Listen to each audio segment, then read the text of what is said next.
வர செப்டம்பர் 29 வந்து உலக இருதய நாள் வருது. அதுக்காக ஒரு 3 கேள்வி உங்ககிட்ட கேட்க போறோம். ஹார்ட் அட்டாக்னா என்ன? ஹார்ட் அட்டாக்னா திடீர்னு ஏதாச்சுமா வர்றது ஹார்ட் அட்டாக். எதிர்ச்சியா இதுவாக வர்றது, எப்போ வரும் ஏதுன்றதும் சொல்ல முடியாது. திடீர்னு ஒருத்தர் நந்து போயிருக்கிறாங்கன்னா எப்போ வேணாலும் வரலாம்.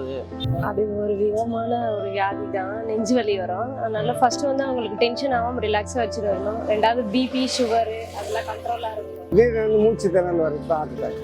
புரியுங்களா? ஹார்ட் அட்டாக்னா வந்து இப்போ சிகரெட் பிடிக்கக்கூடாது, பீடி பிடிக்கக்கூடாது.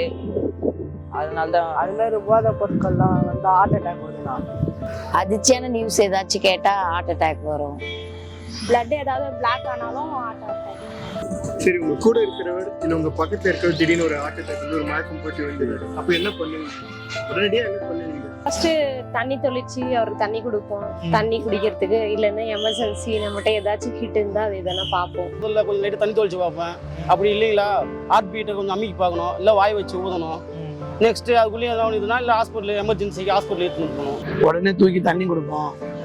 அவங்க வீட்டில் நம்ம இதான் பண்ணுவோம். எப்பவுமே ஹாஸ்பிட்டல் கூட இருந்தாங்கன்னா ஆம்புலன்ஸ் ஃபோன் பண்ணுவோம், இல்லைன்னா தண்ணி தொழிக்கும். இந்த படுக்க வச்சிருந்ததை ப்ரெஸ் பண்ணுவோம், முட்டை வச்சு ப்ரெஸ் பண்ணுவோம். அது ஒன்று தான் தெரியும் நம்மளுக்கு. ஃபர்ஸ்ட் வந்து சிபிஆர் பண்ணணும். அப்புறம் வந்து தண்ணி தெளிச்சு எழுப்பணும். திடீர்னு ஆம்புலன்ஸ் ஃபோன் பண்ணுவேன். அவ்வளோதான், அது மேலே மாரில் குத்தலாம். தட்டி எழுப்பி பார்ப்போம். எழுந்துக்கலாம் தண்ணி தெளிப்போம். அப்படியே எழுந்துக்கலாம் ஆம்புலன்ஸ் ஃபோன் பண்ணுவோம். இல்லைன்னா ஹாஸ்பிட்டலுக்கு உடனடியாக கூட்டிகிட்டு போவோம்.